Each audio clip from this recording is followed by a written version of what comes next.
Assalamualaikum warahmatullahi wabarakatuh. Perkenalkan, nama saya Muhammad Jamzamil Hakim Muqaddas, semester 5B Cipanas. Akan menjawab pertanyaan UAS mata kuliah Sosiologi Hukum dari dosen pengampu Bapak Anwar. Pertanyaan yang pertama yaitu pengertian sosiologi hukum menurut para ahli. Yang pertama menurut Soejono Sekanto, sosiologi hukum adalah suatu cabang ilmu yang mempelajari analitis dan empiris dalam menganalisis atau mempelajari hubungan timbal balik antara hukum dengan gejala-gejala sosial lainnya. Yang kedua, menurut Sajipto Raharjo, sosiologi hukum adalah suatu pengetahuan terkait hukum terhadap pola perilaku masyarakat dalam kehidupan sosial. Selanjutnya, menurut R. Otji Salman, sosiologi hukum adalah ilmu yang mempelajari hukum timbal balik antara hukum dengan gejala sosial yang dilakukan secara empiris dan analitis. Selanjutnya, menurut Suetanjo Wigjosebroto, sosiologi hukum adalah suatu cabang dari sosiologi yang memfokuskan perhatiannya pada hukum yang terwujud dari pengalaman-pengalaman masyarakat sehari-hari. Selanjutnya, menurut Emile Durkheim, sosiologi hukum didasarkan pada tipe solidaritas yang terdapat dalam masyarakat. Hukum dibedakan menjadi dua, yaitu hukum menindak atau reprensif dan hukum yang mengganti atau restitutif. Sedangkan menurut Max Weber, hukum dikatakan sebagai aturan yang dikelompokkan dan digabungkan dalam suatu konsensus dan dengan menggunakan alat kekerasan sebagai daya paksa dalam masyarakat. Banyak hukum yang harus ditaati. Pertanyaan kedua yaitu objek sosiologi hukum, kajian sosiologi hukum. Apa itu objek sosiologi hukum? Sajipto Raharjo mengemukakan bahwa objek yang menjadi sasaran studi sosiologi hukum yaitu mengkaji pengorganisasian sosial hukum. Objek sasaran di sini adalah badan-badan yang terlibat dalam penyelenggaraan hukum, yaitu yang membuat undang-undang, pengadilan, polisi, dan advokat. Apabila dijabarkan, yang menjadi objek kajian sosiologi hukum adalah sebagai berikut. Yang pertama, sosiologi hukum mengkaji hukum dalam wujudnya atau government social control. Dalam hal ini, sosiologi mengkaji seperangkat kaidah khusus yang berlaku serta dibutuhkan guna menegakkan ketertiban dalam kehidupan bermasyarakat. Yang kedua, sosiologi hukum mengkaji suatu proses yang berusaha membentuk warga masyarakat sebagai makhluk sosial. Sosiologi hukum menyadari eksistensinya sebagai kaidah sosial yang ada dalam masyarakat. Kajian sosiologi hukum. Kajian sosiologi hukum tidak hanya mengkaji hukum secara normatif, akan tetapi dikaitkan dengan gejala sosial yang ada dalam masyarakat. Hal ini berkaitan dengan anggapan bahwa hukum lahir dari kontrak sosial, yakni kesepakatan yang dibuat oleh anggota masyarakat untuk mempertahankan nilai. Sosiologi hukum mengkaji hukum yang hidup dalam masyarakat.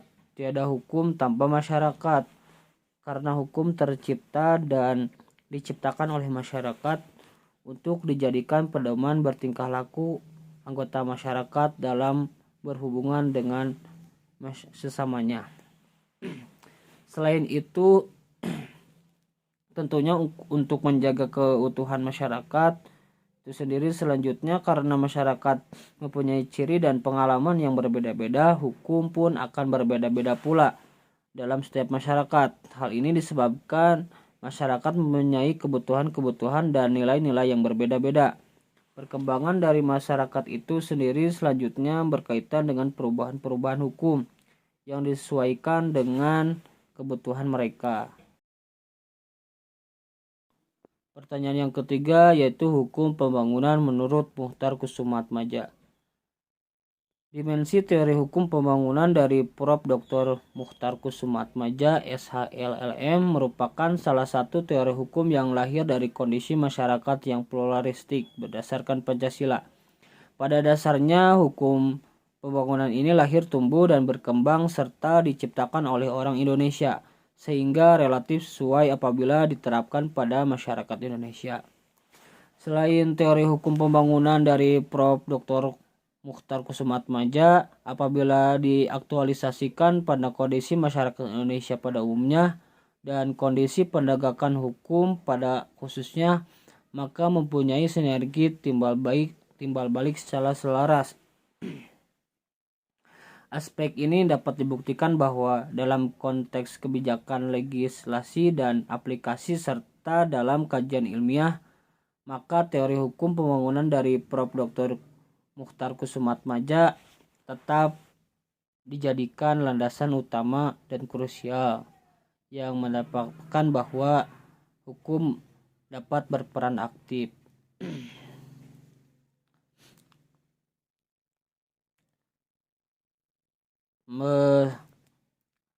Muchtar Kusumaatmadja menjadikan hukum sebagai sarana pembaharuan masyarakat, bukan sebagai alat pembaharuan masyarakat atau sebagai last tool of social engineering.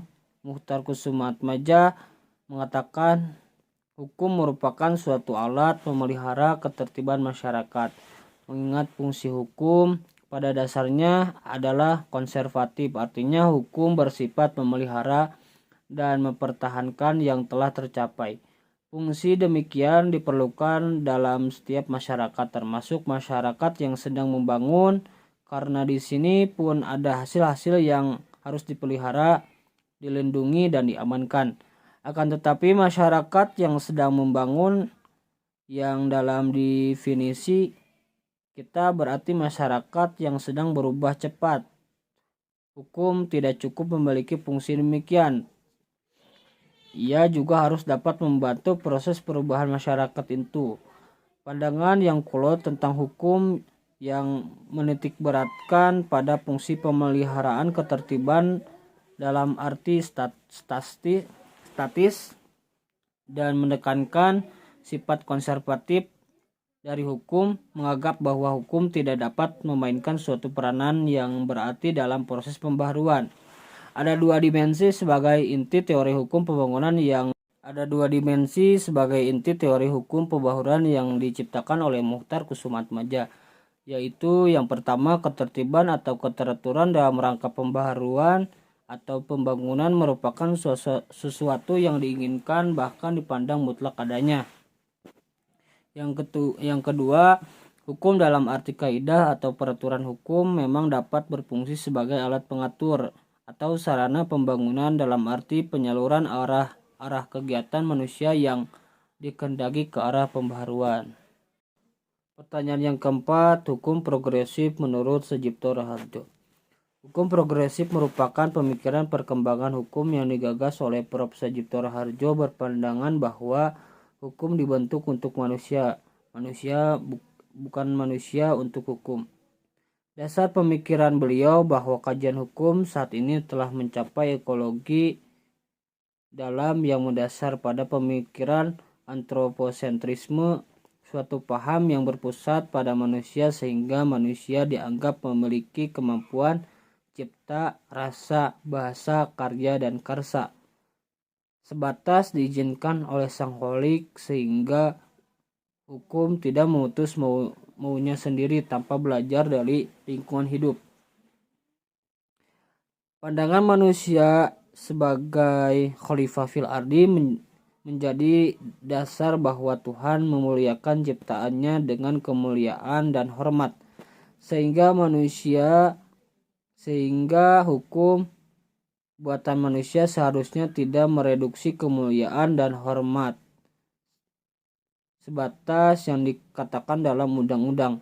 Hukum progresif memahami konsep keadilan sebagai hukum yang benar-benar memperhatikan sumber-sumber hukum yang baru untuk tercapainya keadilan, sehingga tidak ada lagi mendasar bahwa wanita dan anak adalah subjek hukum yang paling lemah. Penegakan hukum progresif konteks produk perundang-undangan yang perlu diperhatikan bahwa tidak dilihat sebagai hasil kerja profesional namun sebagai objek ilmu. Perkembangan bantuan hukum pro bono bagi si miskin dirumuskan sejak era 80 tahunan, mendasari ICCPR sebagai landasan perlindungan hak asasi manusia. Pro bono bagi si miskin menjadi persoalan apakah diskriminatif atau suatu kesetiaan hukum yang sejatinya tidak diperuntukkan bagi seluruh warga Indonesia. Hukum progresif mengarah pada aspek moral, sehingga dalam pembentukan hukum berinkorporasi dengan nilai dasar atau prinsip moral. Maka pro bono bagi si miskin seringkali dianggap sebagai langkah progresif, sebagai kewajiban pemerintah melindungi segenap bangsa dalam merengkuh keadilan di hadapan hukum. Membaca hukum dan menafsirkan hukum, karena penafsiran hukum merupakan jantung hukum, sehingga hukum yang sudah berwujud atau lex scripta harus menjaga kepastian hukum. Bagi para penegak hukum harus berpandangan bahwa hukum bukan sebatas gugusan norma dan logika, tetapi memandang hati nurani melalui empati, kejujuran, dan keberanian, sehingga prophetic intelligence merupakan pilar progresif dengan kemampuan manusia mentransformasikan diri dalam interaksi sosialisasi dan adaptasi. Sekian dan terima kasih. Wassalamualaikum warahmatullahi wabarakatuh.